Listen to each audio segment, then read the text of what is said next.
Okay, so we'll now hand over to Rhiannon, who will talk a bit more in detail about the India private school-focused school effectiveness study. I will do. So I'm Rhiannon Moore, and I'm going to be talking about the India school survey data and some initial analysis we've done with that, and particularly looking at private schools. So, something in front of the slides. So as Kane has mentioned, looking at different types of schools in India, and in particular private schools, is something there's a lot of interest in. And for that reason, our India school survey sample was stratified by school types and included 4 types of schools, which are private aided, private unaided, state government, and tribal social welfare.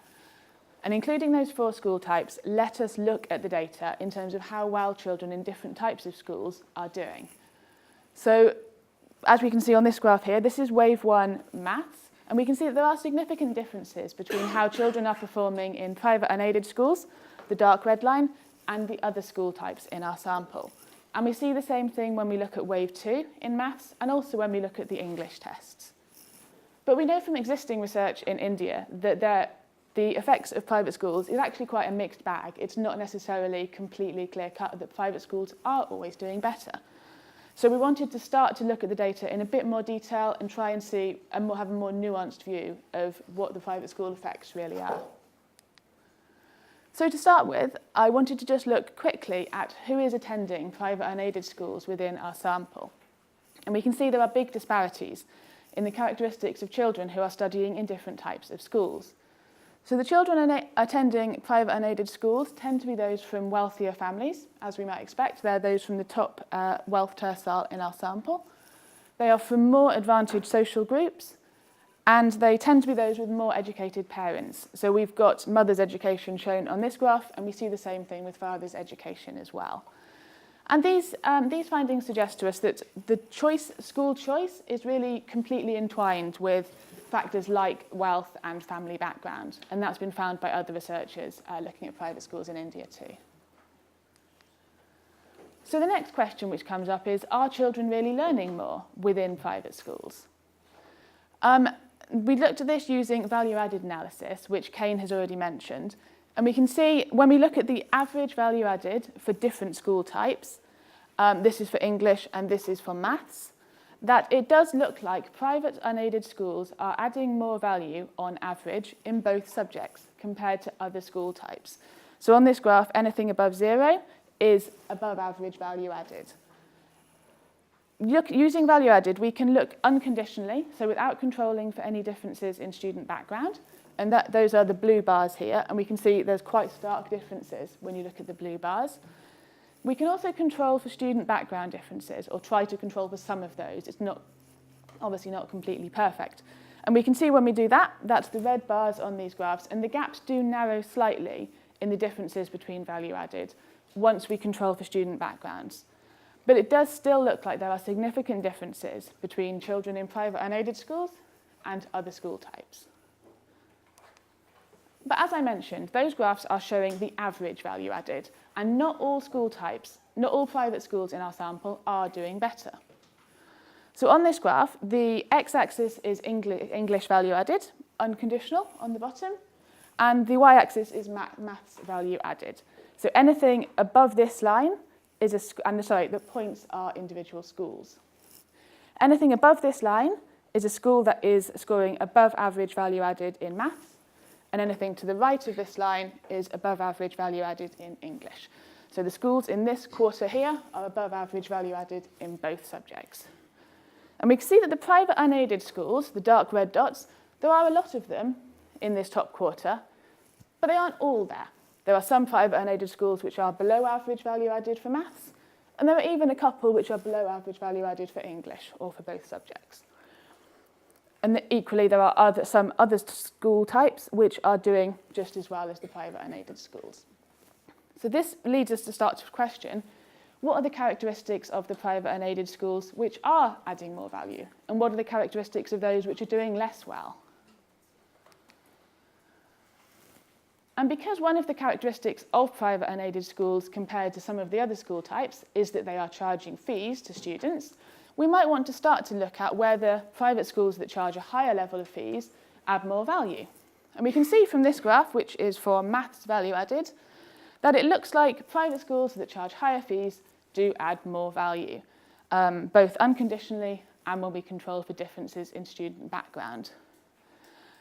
It's also worth pointing out with this graph that because of the nature of our sample and the young life sites in which the survey took place, which, as Kane mentioned, was a pro-poor sample, there are no really elite high-fee private schools within this survey. So this category doesn't include any elite high-fee private schools.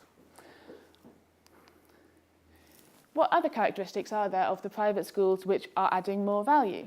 We can see here that it seems to matter how big the school is. So a private school that has more sections within class 9, grade 9, seems to have more value, those with 3 or more sections, than those which have just 1 section in grade 9. And that's a really interesting finding because there are so many very small private schools within India. And we can also see a similar pattern when we look at private schools in urban areas compared to those in rural areas. And these findings start to suggest to us that private schools are not equally better. They're not universally better. The amount of value they add above average varies by how much they charge to students, where they're located, how big the schools are, and other characteristics that we haven't yet had a chance to look at.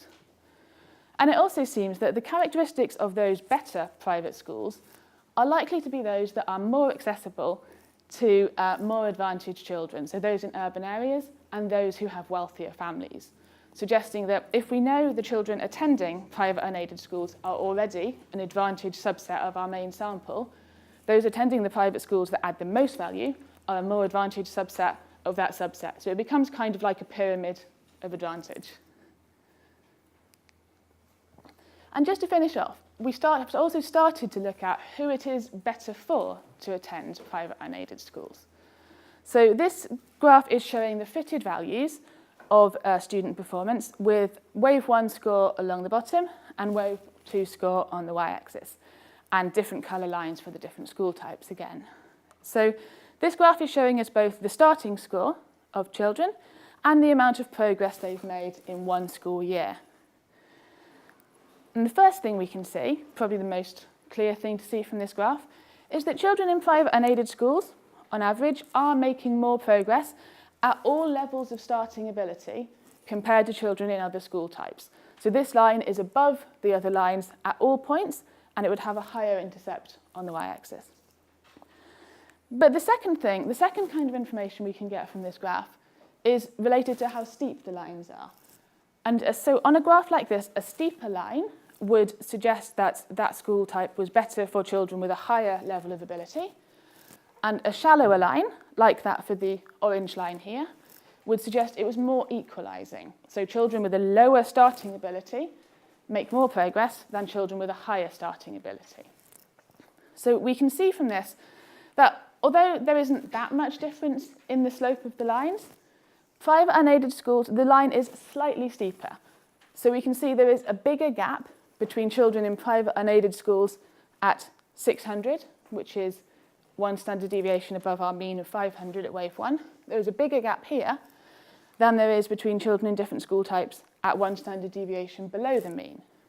So it looks like private unaided schools are slightly better for children who have a higher level of starting ability than those who have a lower level of starting ability. Okay, so that's been a very quick kind of run-through of some of our initial analysis of private school data in India. Most of it is all very descriptive at this stage, and we need to do more analysis to kind of bring out some of those details and nuances, but I think just trying to highlight some things which seem interesting. So it looks like private unaided schools in our sample, they have higher mean scores, they add more value, and they are attended by a more advantaged subset of children within our sample. But not all private schools are equally better. They're not all universally better. Those that charge more money, those which are in urban areas and which are bigger, add more value than other private schools. And this has considerable implications for the equity of the supposedly more effective education that's offered by private unaided schools in these sites. And we've also started to look at the fact that private schools don't appear to be equally better for all students. In maths, it looks like higher ability children appear to benefit more from attending a private school than those who are lower ability at the start of the school year. And this also has equity implications for learning amongst children within private schools. But it's also worth pointing out just at the end that obviously this school survey is taking place in grade 9, so children have had 8 years of education up to this point. And the main difference between the children in private unaided schools and the other school types at the start of the school year is that the different kinds of education they've had up to this point. So that's everything from me. Thanks.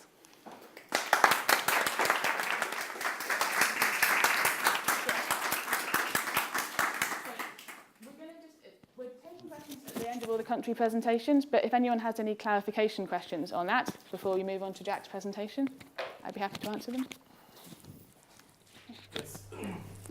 Do we need to? Oh, sorry. Thank you very much. Ben Piper with RTI in Kenya. Question about the difference between private aided and unaided. Sure. So private unaided schools receive no support from the state at all. Private aided schools receive some state funds, but they are privately managed.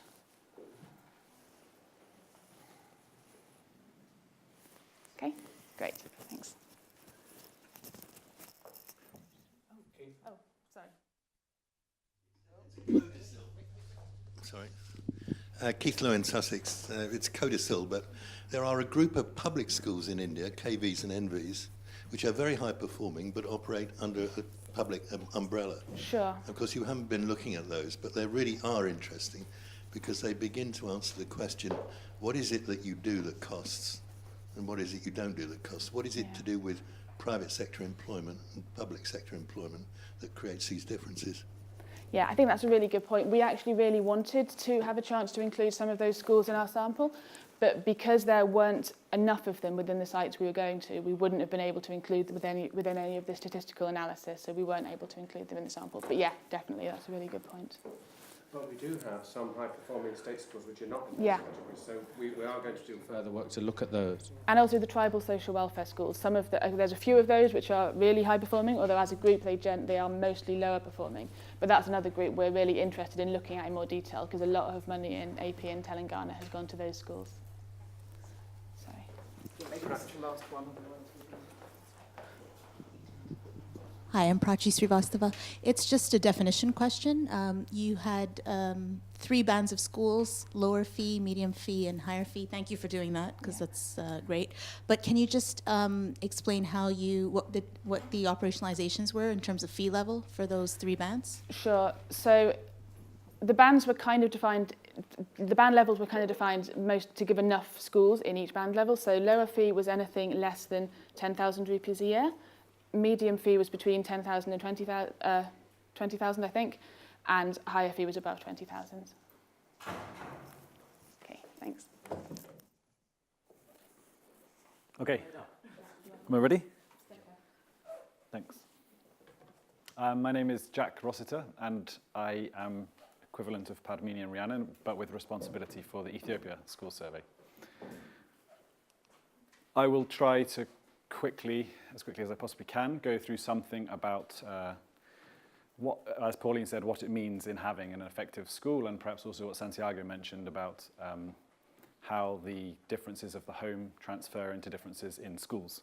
There's quite a lot of, to begin with, in its simplest form, when we're talking about effectiveness here, to begin with, I'm just looking at the amount of progress that is made by students within one school year. Nothing too complicated at this stage. There's much research on learning gaps between students from less advantaged backgrounds going to less good schools. There's also research on within school differences. So even within the same school, less advantaged students often make less progress than their more advantaged peers.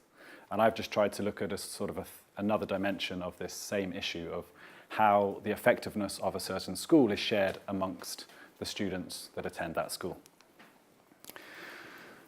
The structure of our data allows us to do this. It allows us to look at how the school contextual setting interacts with the student level of achievement in terms of determining the progress that that kid will make in 1 year.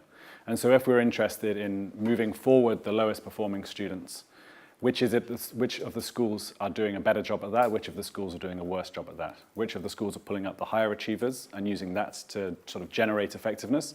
Which of the schools are pulling up the lower achievers and being a bit more equalizing? This can be relevant to policy, I think, because in Ethiopia we have a pretty severe issue of lots of children passing through schools, perhaps not achieving the core competencies you would expect, yet progressing. So the lower achievers are huge in number and will often stay lower achievers until finishing primary and even secondary schools. And so it might be possible through this to see the types of school that support that group better and then take it from there. So to begin with, just a very quick picture of the difference within schools. This is simply a scatter plot. Each dot is a school. And along the bottom, we've got school advantage. This is just the average background of the students in terms of their wealth from a wealth index of assets. Higher to the right. And up the left, we've just got the school mean math score. So you can see there's quite a lot of variation in math score. Our mean is 500, and it varies from sort of 400 through to almost 8. And it grows with advantage. That's something we'd probably expect. But we can't tell anything from this about which of those individual dots are the more effective schools. Neither can we tell you within each school who it is more effective for. But by looking at a fairly simple model that brings together the average student background, so let's call it the socioeconomic status of the intake to that school, with the prior test score, we can start to look at how those things interact to produce the later learning outcomes of students. And I've tried to do this along sort of 2 dimensions. So we've got more and less effective schools, higher and lower in terms of the advantage of the students that attend. Bear in mind, we're working in sites that were selected in 2000, 2001 to be pro-poor, so higher is not even anything close to the most wealthy in Ethiopia, which is a particularly poor country, but it's just more relative to the rest.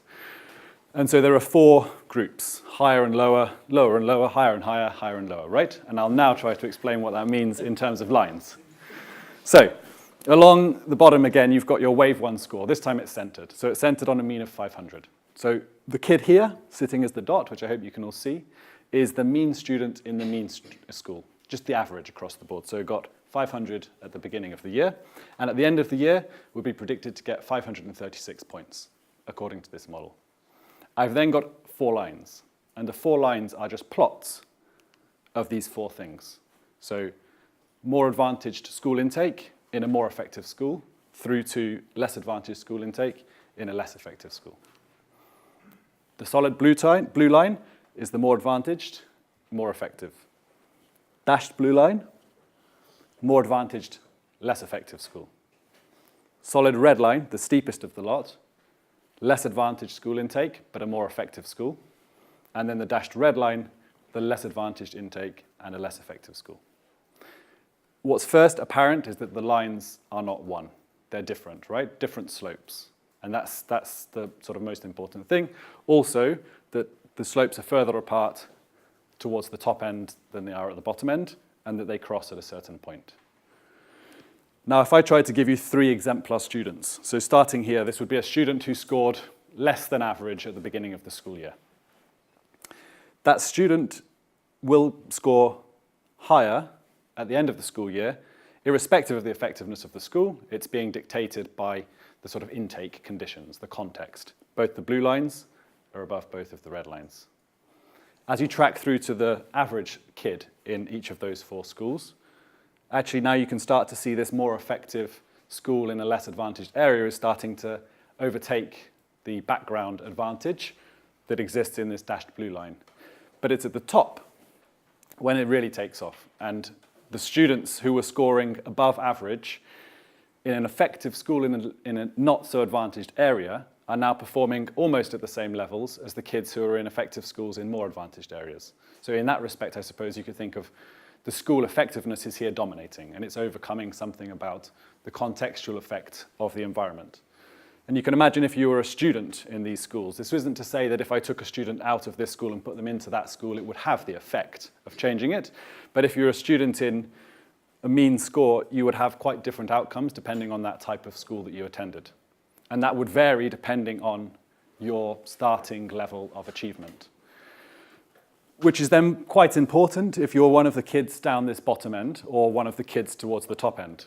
because the kid towards the top end in a less advantaged area is still going to be performing at a very high level, whereas at the bottom, if we're trying to move up the lowest achievers, we're not doing a very good job of that in the least advantaged areas. But those schools can still be effective for kids to the top. I've probably baffled a lot of you, but I tried with Kane. Or anti-equity, the story overall? The story overall is anti-equity, I think.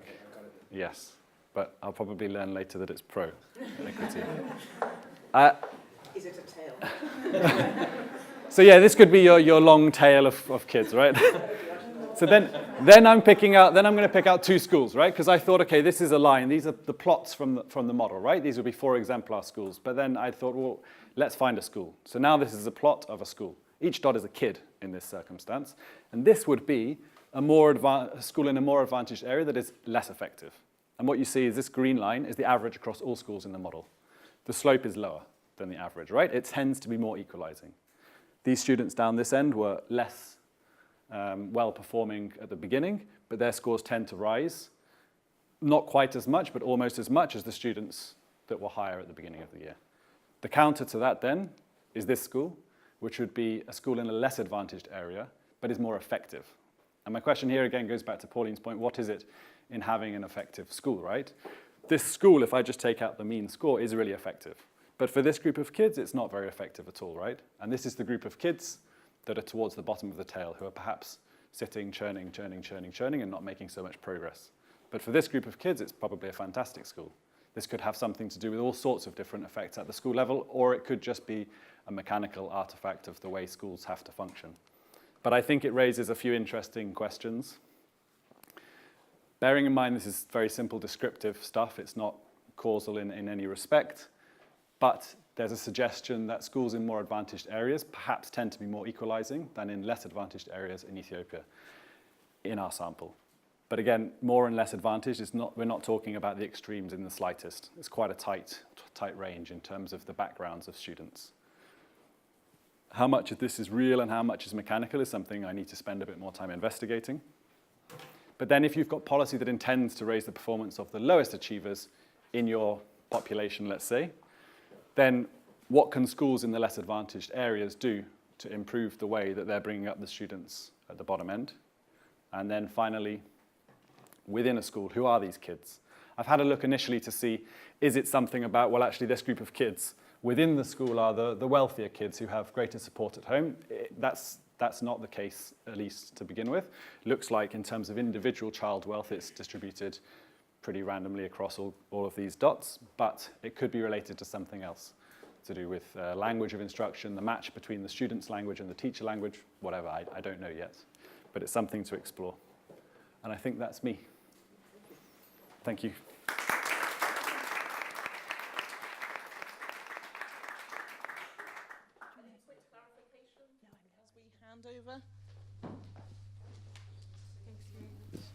Hi, I'm Ilse Plavko from the European University Institute. Could you please quickly explain the less and more advantaged? Is it wealth index and education level? And that's number one. And second, have you tried doing it urban rural separately? Because if it's parents' education, for example, in rural areas in Ethiopia, like only about 2% actually have more than 7 years of education. So perhaps separating them gives you a totally different picture. Sure. Thanks. Okay, I can try and clarify that one.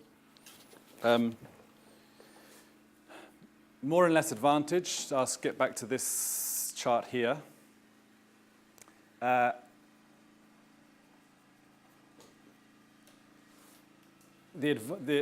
student wealth index so far is computed simply based on a set of durable assets of the home. Doesn't bring in parental education or anything at this stage. It's a common set of assets because to blend sort of livestock ownership and other things in with durable assets is just beyond us at this stage because we only received the survey data recently, so therefore we're possibly making some adjustments for that later. But the more advantage would be technically one standard deviation higher in terms of the student assets. So from our mean, I think the mean is just around 0 here.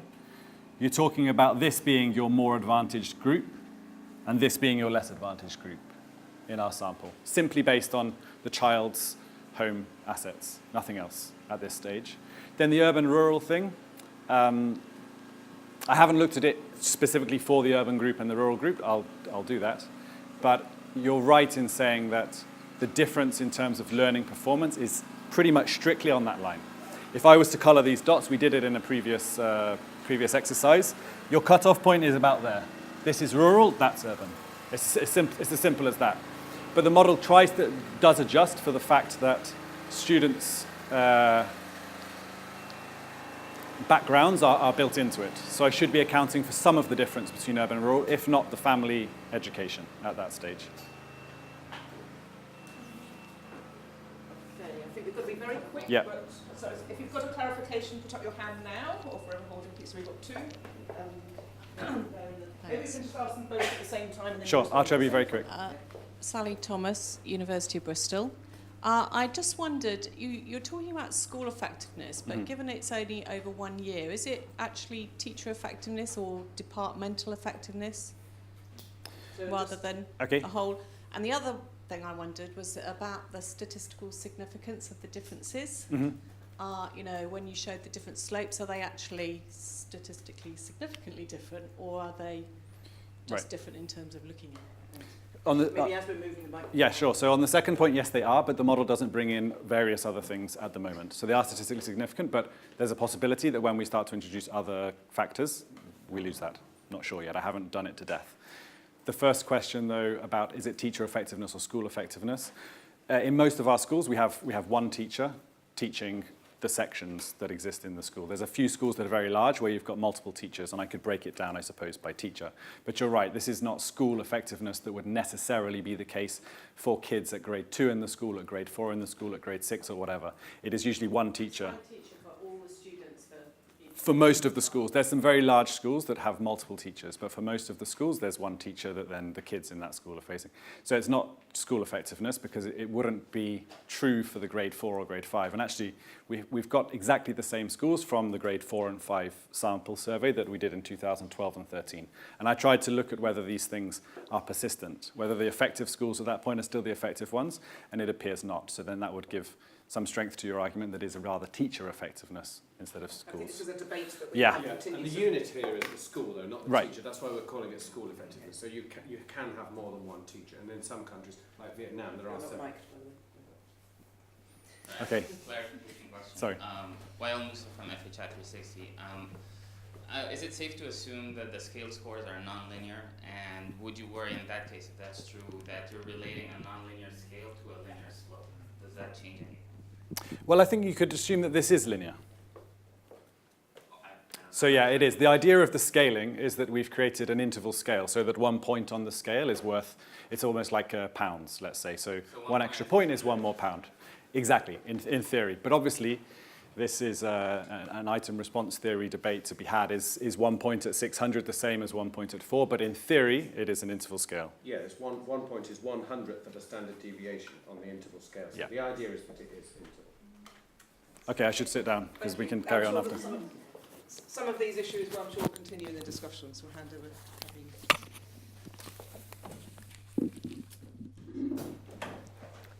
Okay, so I'm Padmini. I've been working on the Vietnam school survey, and I'm now going to present some slightly different findings from Vietnam, but towards the end of my presentation, I'll try and bring it back around to school effectiveness. So, as I'm sure many of you are aware, Vietnam has become known in recent years for high levels of student performance, particularly in subjects like maths and science, as Kane mentioned from the PISA 2012 and 2015 results, but also in previous Young Lives surveys, we found high levels of student performance. It's often said, though, in Vietnam that this might just reflect rote learning in the education system. A recent World Bank survey of employers in Vietnam revealed concerns that Vietnamese young people don't have the required skills for what is called the 21st century labour market as a result of this emphasis on rote learning in the education system. So some of the skills that the World Bank identified as 21st century skills include problem solving, critical thinking, communication and teamwork. the Ministry of Education, as Kane mentioned, in Vietnam is also concerned about the lack of this skill development in schools. And so to that end, they're now developing a competency-based curriculum to try and ensure that students develop some of these wider competencies. But while we hear a lot about these assumptions in Vietnam, we actually haven't got much evidence to date on whether Vietnamese students have skills like problem solving and critical thinking. So we decided in the school survey last year to include what we call the transferable skills test to assess problem solving and critical thinking. And so in this presentation, I'll try and answer two main research questions based on analysis of this test data. Firstly, to what extent do students in Vietnam have problem solving and critical thinking skills? And then secondly, how does student performance on problem solving and critical thinking relate to school effectiveness? Before I do that, though, let me briefly explain how we assessed problem solving and critical thinking, because there are obviously lots of ways that you could define and measure these skills.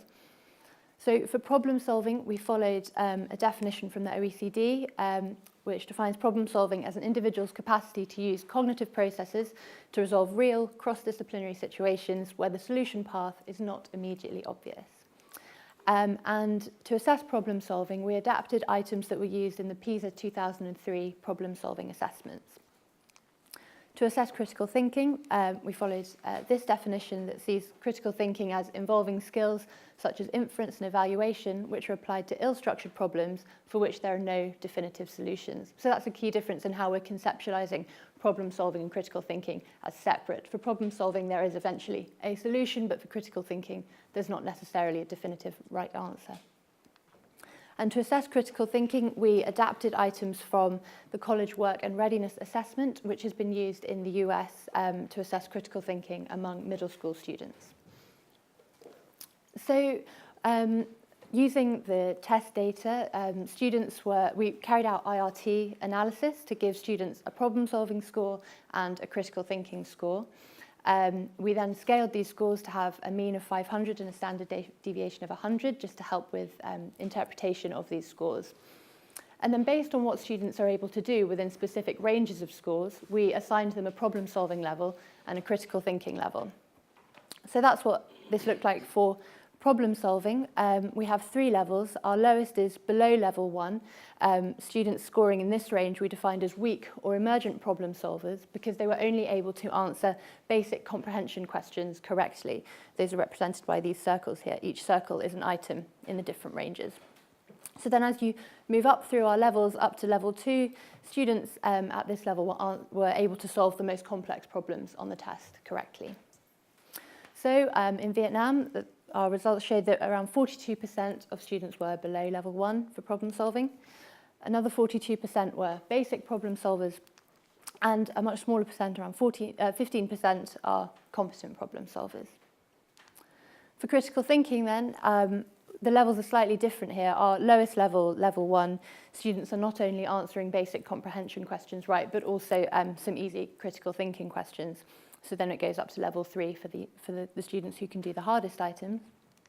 We have around a quarter of the students here, 25%, who are emergent critical thinkers, just under 40% who are basic critical thinkers, and 35% who are competent critical thinkers. And I can go through what students are able to do in more detail at these levels if you're interested later on.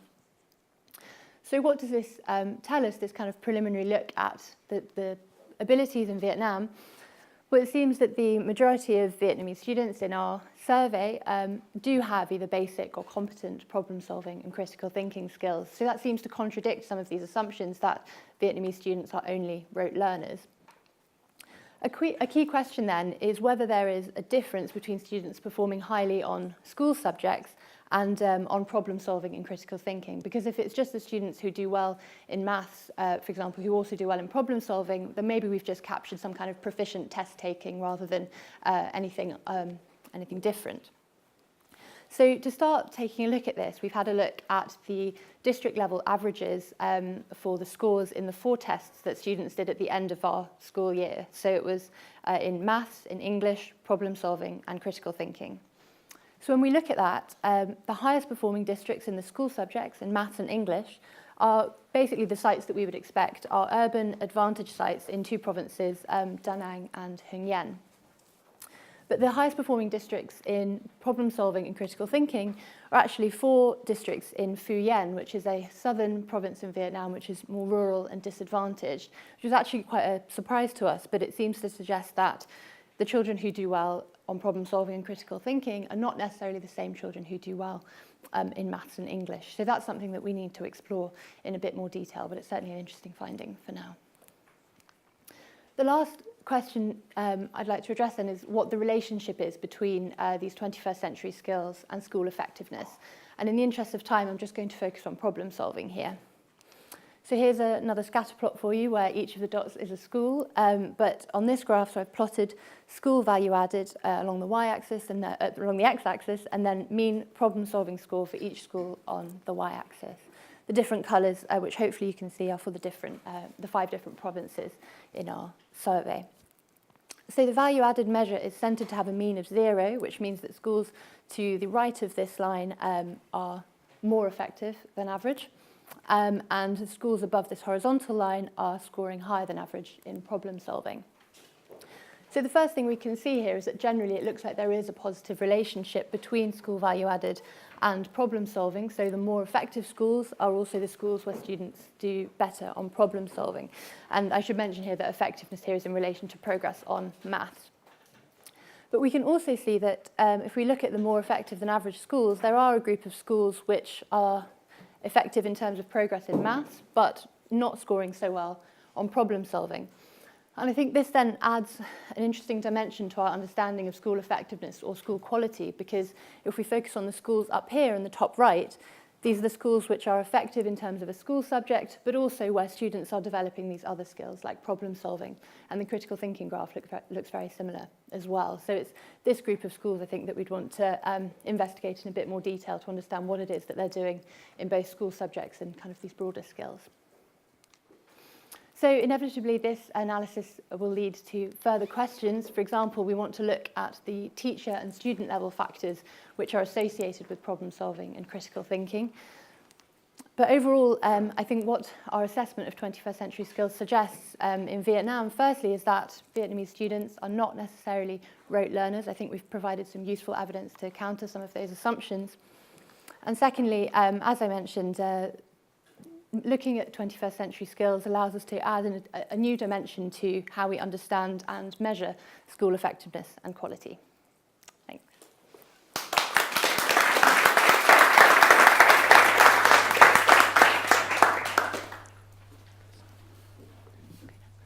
You're not going to say something about 21st century skills, are you? No, I would have said, can you have 21st century skills without having 20th century skills? But I thought the proportions you set up there were very interesting. Obviously, if you're in the Vietnamese system, you can't determine whether that's good or bad unless you're comparing yourself with somebody else. Now, about 40, 50 years ago, actually, a load of studies were done in the UK trying to see what proportion of children could operate at Piagetian formal operation level at the age of 16. The answer was less than 30%. Now, in order to have the kind of problem solving you're talking about, you have to have abstract reasoning skills at formal operational level. So by those tests, Vietnam's already doing very well. I think that's more a comment than a need for a clarification. So any other clarifications before we move on? I think Mr. Brakely? Just say that, there's good and bad rote learning. That's one of the things we're discovering in Vietnam. I mean, there is a lot of rote learning, but not all of that is bad. And some of it does teach those skills, interestingly. Formal operations is something Vietnamese kids do seem to be able to do quite early on in maths.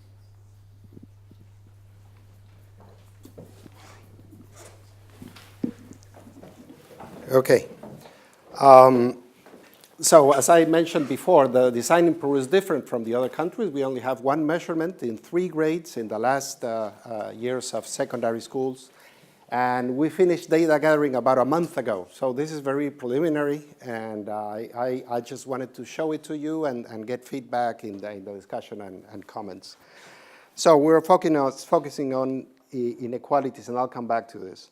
One of the things that fascinates me about young lives that you can do and with this study, and you cannot do probably with many others, is correlate the wealth index of children when they were 1 year old and their scores in the measurement that we took, in this case, in reading comprehension at the age of 16 this year.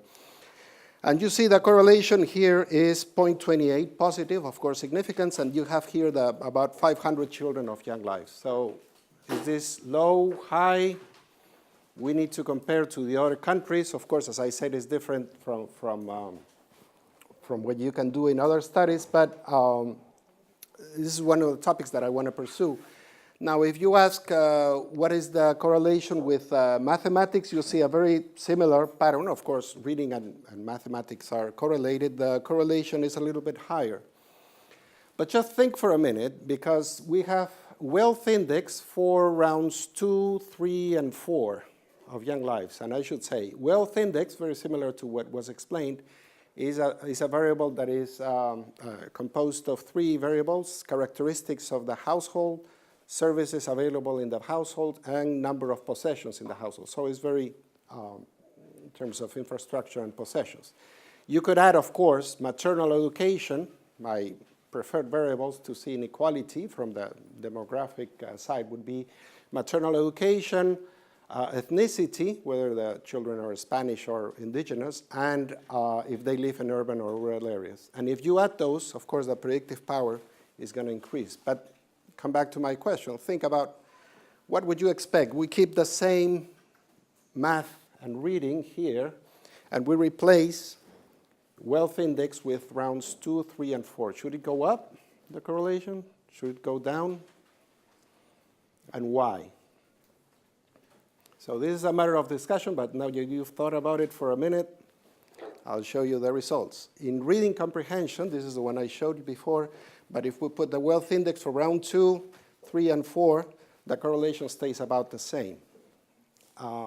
What's the interpretation of that in terms of an unequal country, and what is it that is happening with the wealth variable and with the schooling variable? You could say perhaps that if schools, that the closer, the wealth index is to the estimate of achievement, the higher the correlation should be, but it stays about the same. In maths, it goes down a little bit. And this is something interesting also, and it's also a question for the audience. In several of our studies, we have found that whatever the school does is more likely to have an effect on mathematics than it is on reading. And our usual interpretation, difficult to confirm, is that children learn reading and vocabulary in lots of environments, but they learn math essentially at school. So we don't have round 5 here. I mean, we have it, but we have not estimated. And of course, we could make this more complex. As I said before, we could add other variables, or we could look not only at the wealth in every round, but changes in wealth to see how well they predict what's happening. What I'm going to show you is essentially the agenda that we have for the future. And again, this is a matter of discussion, and I would love feedback and comment on this eventually. So we have individual and family characteristics, and we sort of know already in Peru from this data and others that, again, if you're from a poor family, indigenous, live in rural areas, and have a mother who has studied less than complete secondary, your chances of achieving well, having good educational outcomes are going to be lower. What we've tried to fill in the blank through this and other research in young lives is what happens with the quality of schools in terms of, for example, infrastructures, qualification of teachers. A paper we did a couple of years ago with a journal edited by Professor Bristol, we looked at segregation in schools, and we found also high levels of segregation, meaning that children from similar socioeconomic backgrounds, in this case maternal education, gathered in schools, and that had an effect also on educational outcomes beyond what you would think what it does to society functioning and so forth. So this is sort of the agenda. We don't have a lot of this entered yet into the database, so I'm not going to be able to show you data. This is something that's going to come up over the next few months, but this is just to show you one variable that I had, and to look at the complexity of what we will be analyzing. For example, we have the wealth index again in round 1 here, and we have the classroom size here. So how many students in the classroom? And what you have is that the higher the wealth index, the higher the number of students in the classroom. And of course, this is explained by a lot of classrooms in rural areas that are quite small and that tend to function also in poorer ways, probably. So it will be difficult to isolate the effect of class size given this type of environment, but this is the kinds of challenges we're looking at in our research. And I think that's it. That's it for me. So that's, if you read Spanish, please visit our webpage. And if not, you have the webpage for the group. Thank you.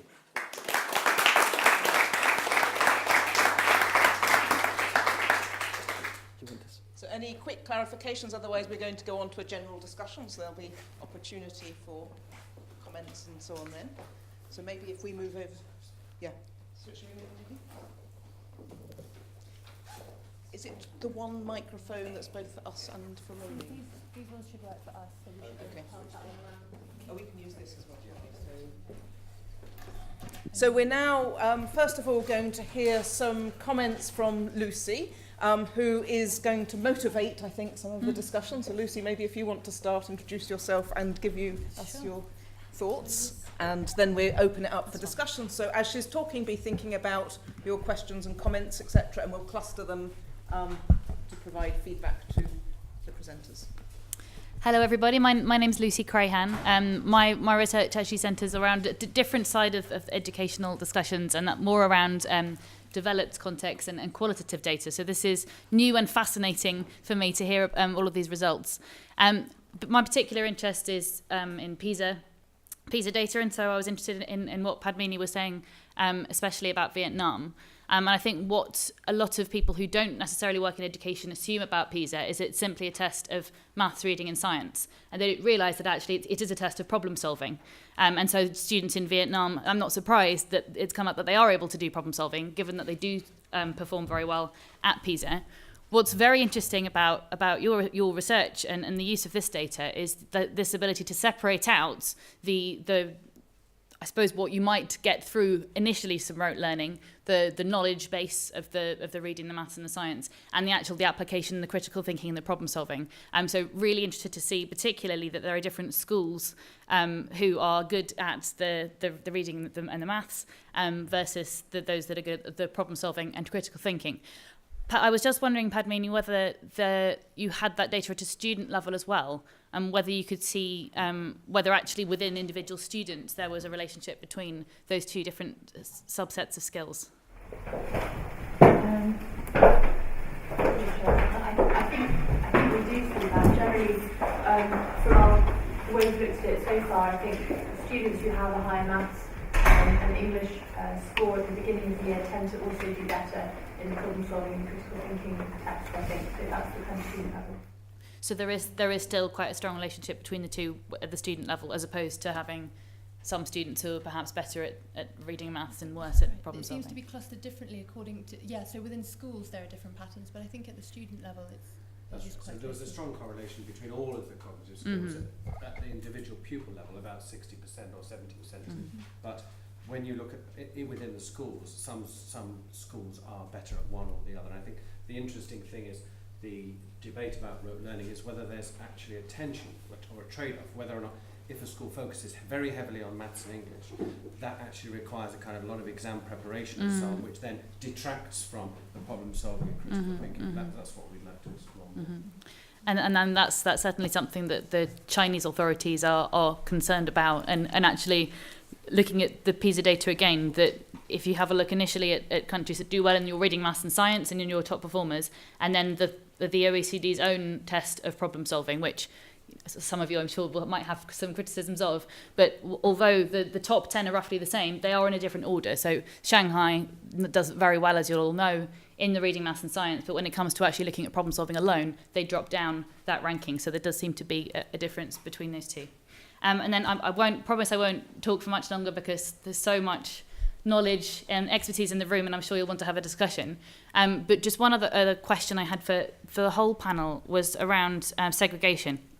You mentioned segregation just now, but I suppose there are two types, broadly speaking, of segregation, and this is not an official academic distinction, but the deliberate versus the accidental. So you'll have some segregation in the sense that students go to a school nearby, or in an urban area or in a rural area. But then you'll also have some segregation, certainly in OECD countries, where children are deliberately selected into different schools on the basis of tests, or even within a school, they're selected into different classes on the basis of tests, so tracking and setting. I was just wondering whether that had any role to play, and whether you've looked at the effects of setting and tracking, if there is any, across the countries that you studied. I can comment for Ethiopia. There's very little sorting into schools, as in, because you would not usually have many schools serving one area at this level. At the lowest primary level, it would be possible that you have a choice between some schools, but by the time you reach grades 7 and 8, there's basically one school that you can get to, and there's not too much option. In the urban areas, it's slightly different. We have, I think, about 10 private schools in the sample, and so kids and parents can select. But within school, there is evidence of some streaming, tracking, and what have you. Probably affects about 25% of the schools. Otherwise, it's either randomly assigned or assigned based on who came to school at the beginning of the year. The first 50 go into one class, and then so forth. It's mixed. And do you find that in those 25% of schools where they do set students, that there are differences in terms of how students of different intakes do, or is that too early to say? I will find out for you. And let you know. Thank you. Sorry, I haven't looked at it yet. No problem. I think in India there is a lot of sorting into schools because there are a lot more schools in the sites that we've gone to than in Ethiopia or in Vietnam. And we've looked at some of the characteristics that influences that sorting into schools. So more advantaged children, even taking it aside different school types, more advantaged children are attending better schools. In terms of selection into school through tests and so on, some of the schools in our sample do have tests to get into those schools. The tribal welfare schools have them, and some of the private unaided schools have them, but we haven't done any analysis yet to look at the effect of that. Most of the schools are very small, so there's not really setting within the schools. Where the schools are larger, it's one of the questions we've asked, so we have that data, but again, I haven't done any analysis of that yet. So just quickly on Vietnam, it seems to vary a lot by province, but generally admission to upper secondary schools, so grade 10 is the first year of upper secondary school in Vietnam, it is selective, so children are required to set an entrance test, and it seems that depending on your performance in those tests, you go to a better or a worse upper secondary school. But then in some provinces, like in Lao Cai, which is in the north and a very disadvantaged province, there are policies to encourage more children to go to upper secondary schools, so they're not selective at all. And again, we ask those questions, and we need to kind of look at what's going on across the provinces. And within schools, again, there's a lot of variation in terms of how classes are streamed, whether it's according to ability in specific subjects or all subjects. It seems to vary a lot. Yeah, in terms of academic segregation, it seems that there is little practice of tracking, at least in these levels. But in terms of socioeconomic segregation, private schools are becoming more and more popular, even very low-cost private schools in Peru. So, I mean, you need some money, of course, to go there, and families want to make themselves different from the other ones in terms of social capital, I guess you could say. So we do find a lot, and in some of the rural areas, the population in general is uneducated or with very low levels of education, the parents. So it would be difficult to find mixed classrooms. So even if we find segregation, the next question is, what do we do about it in some of these environments? For example, in Peru, you can enroll in any school you want, in any public school. You don't have to live in the district, or I mean, you can enroll anywhere. So, but it's a very interesting issue, I think, for policy and research.